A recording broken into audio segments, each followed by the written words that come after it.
Hello YouTube, Josh here. It's Saturday on the Breakfast Club, and I'm from the channel ZZZ Giant Awake. So by the title of this video, you can probably tell what I'm going to talk about, and my conclusion, and that is Donald Trump's campaign over? Probably.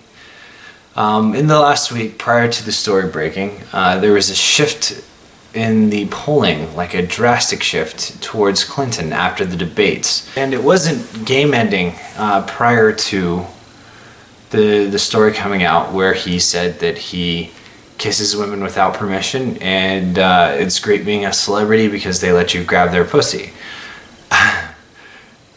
Which is awkward as fuck. That conversation was so fucking awkward.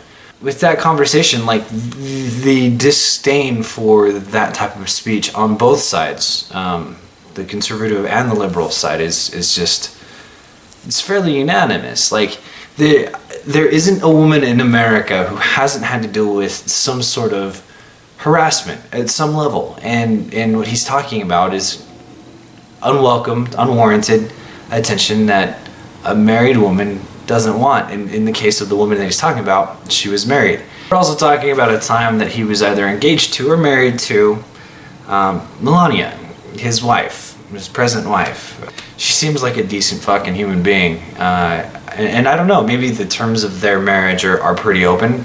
She might know that he's a celebrity and it's his way of getting through life is through sleeping with multiple partners or multiple women. And if that's like the arrangement that they have in their marriage, then fine. I'm not one to judge that. But to jock talk like that, like, and that's what he's pretending like it is. And that's the thing. I read somebody on Facebook who's a YouTuber who said that he's not been politically correct most of his life, but he's somehow managed to make it through his life so far without saying anything near that disrespectful about women. And sometimes when people are in private, they talk about, like, yeah, it'd be so cool to bang her, or I would have sex with her, or blah blah blah, but it doesn't have that taste of being creepily and horrifyingly real. But with that, I think that the moderates, the people who are still trying to make up their mind, I think that this is going to swing them very clearly towards voting for Hillary Clinton, even though some emails leaked recently, and those emails are interesting.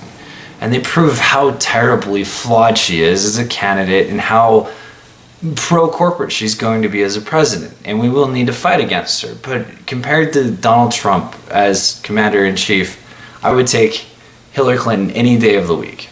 The second part of this video that I wanted to make about this subject, or kind of on this subject, is now that Donald Trump is out the door, one of the effects that he's had, which is the rise of the alt-right, is here to stay.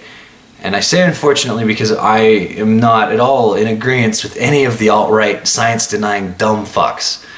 Unfortunately, this Pandora's box of humanity has been now opened up in the United States, where people feel like it's okay to be openly racist and openly sexist because they're talking a hard truth. If they knew anything about human biology and how the genome works and how essentially evolution takes place and the whole human ancestry, they would know that there's, if anything, that science proves that genetically we're so very close together that there's essentially no difference between people who originated in Africa and people who are born in Russia, pale skin or dark skinned. It just doesn't matter. It's nonsense.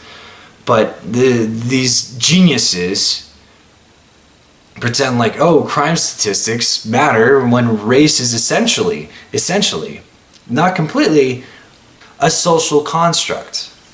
But I'm going to stop talking for now. I've got a lot of homework I got to get done tonight. So leave your comments about the alt-right in the comment section. If you know anybody who's alt-right, I'd kind of like to actually have a conversation with some alt-right people, because I've been having a hard time finding them, especially if they're in Utah.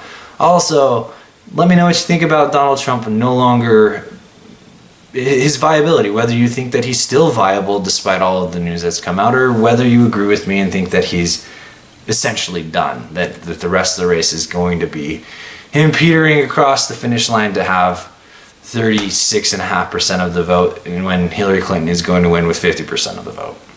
Thank you guys.